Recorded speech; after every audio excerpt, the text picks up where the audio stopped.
विस्फोटक न्यूज के प्रायोजक हैं red pro real estate developers. देश में एक बार फिर रोजाना आने वाले नए केसों की संख्या बढ़ने लगी है। 24 घंटे में 40,627 नए केस सामने आए हैं, जबकि 424 लोगों की मौत हो गई। कल 36,000 से ज्यादा लोग रिकवर होकर घर लौटे हैं। संक्रमण बढ़ने की वजह से एक बार फिर एक्टिव केसों की संख्या बढ़ने लगी है। एक्टिव केस 4 लाख के पार पहुँच गए हैं। देश में कोरोना की तीसरी लहर की आशंका के बीच लक्ष्य के मुताबिक टीका लगाने का काम पूरा नहीं हो पाया है।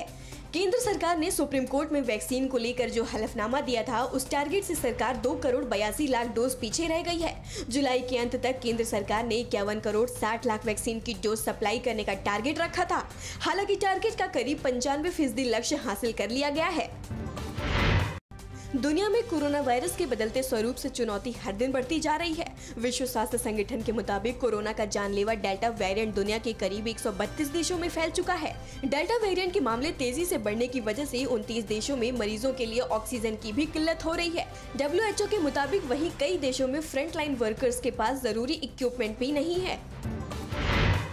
कोरोना की आर वैल्यू यानी एक पॉजिटिव से दूसरों में संक्रमण की आशंका बढ़ने को लेकर सरकार की परेशानी बढ़ गई है। केंद्र सरकार ने राज्यों से कहा है कि जहां पॉजिटिविटी रेट 10% से ज्यादा है, वहां सख्ती बढ़ाएं। दिल्ली के एम्स निदेशक डॉक्टर रणदीप गुलेरिया ने कहा है कि आर वैल्यू का 0.96 से शुरू होकर 1 तक जाना चिंता का कारण है। ऐसे में ट्रांसमिशन की चेन तोड़ने के लिए टेस्ट, ट्रैक और ट्रीट रणनीति अपनानी होगी।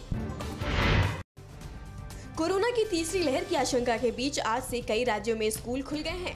पंजाब में आज से सभी कक्षाओं के स्कूल खुल गए हैं। हालांकि स्कूलों में बच्चे अपने अभिभावकों की मर्जी से ही आएंगे। पंजाब के साथ उत्तराखंड के भी स्कूल आज से खुल गए हैं। राज्य में अधिक छात्र संख्या वाले स्कूलों को 2 पालियों में चलाया जाएगा।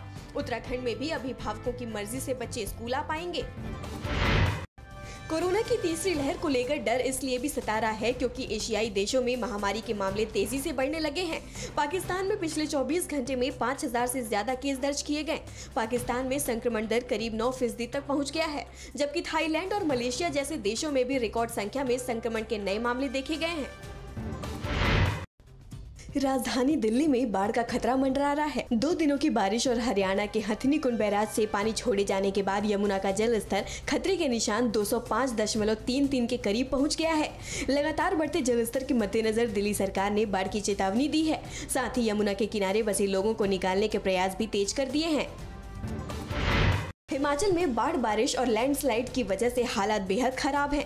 प्रदेश में अब तक 326 लोगों को सुरक्षित निकाला जा चुका है, जबकि बारिश की वजह से राज्य को 632 करोड़ का नुकसान हुआ है। मुख्यमंत्री जयराम ठाकुर ने खराब मौसम के बीच बाढ़ प्रभावित इलाकों का हवाई सर्वेक्षण किया। इस दौरान मुख्यमंत्री ने कहा, लाहौल में एक सैलानी को सुरक्षित निकालेंगे। दिल्ली में अपराधियों के हौसले किस कदर बुलंद हैं, इसका एक सनसनीखेज लाइव वीडियो सामने आया है। कंझावला में सरेआम दिन दहाड़े एक युवक की अज्ञात बदमाशों ने गोली मारकर हत्या कर दी और वारदात के बाद मौके से फरार हो गए। वारदात के पीछे आपसी रंजिश और टिल्लू गोगी गैंग के बीच गैंगवार की आशंका जताई जा रही है। आज सावन का दूसरा सोमवार है। लखनऊ के मनकामेश्वर मंदिर में सुबह से ही बाबा भोले के जयकारे गूंजने लगते हैं और भारी संख्या में श्रद्धालु जल चढ़ाने पहुंचते हैं। लेकिन मंदिर में आतंकी छोड़े जाने की धमकी वाला पत्र मिलने के बाद सुरक्षा बढ़ा दी गई है। सुरक्षा प्रशासन हाई अलर्ट पर है। आज कड़ी सुरक्षा के बीच श्रद्धालु जलाभिषेक करेंगे। बाकी मंदिरों पर भी पुलिस प्रशासन का पहरा रहेगा।